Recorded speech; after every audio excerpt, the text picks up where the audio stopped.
decades ago, a young man beginning to make a name for himself paid a visit to what was then Utah's brand new state-of-the-art animal shelter, the Janice R. Johnson Humane Society of Utah.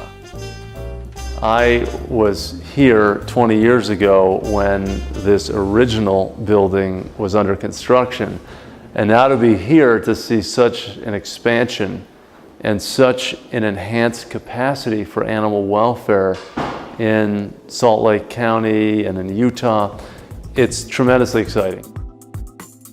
These are indeed exciting times for Wayne Pacelle, CEO of the Humane Society of the United States, who toured our Kitty City during the final stages of construction. If you've got a big glistening bank, it says something about commerce in the community. If you have a great big church, it says something about faith in the community. And if you have a wonderful humane society like the Humane Society of Utah, it says something about the sensibilities toward animals, the most vulnerable in our communities. The most vulnerable in our state reside in the new and improved Humane Society of Utah, a facility that's a reflection of major changes sweeping the nation. My gosh, the changes. I mean, just last week we announced that Burger King is going to procure its eggs from farms that don't confine the hens in small cages.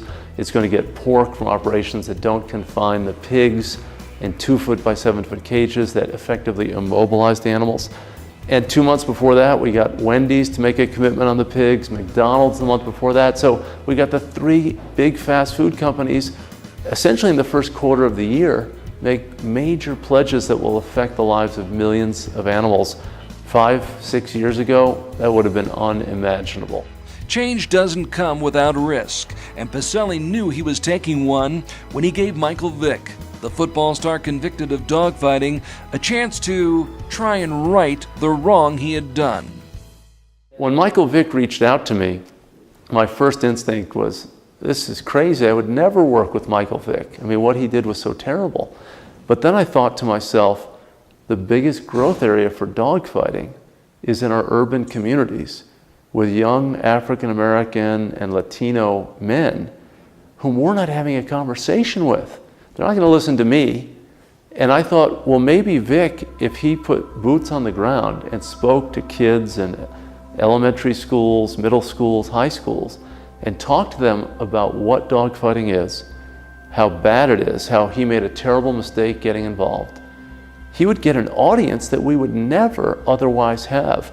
If we just deal with people who are exactly like us or who are doing things the right way, we're not going to be having a discussion with the people whom we need to reach the most. Vick has now spoken to more than 20,000 at-risk kids in urban communities about the pitfalls of dogfighting. For Wayne Pacelle and the Humane Society, Vick's conversion and redemption are just one more piece of a much bigger picture. I really encourage everyone to invest. I mean, this is a work in progress. You know, you don't just have a building and then everything's fine.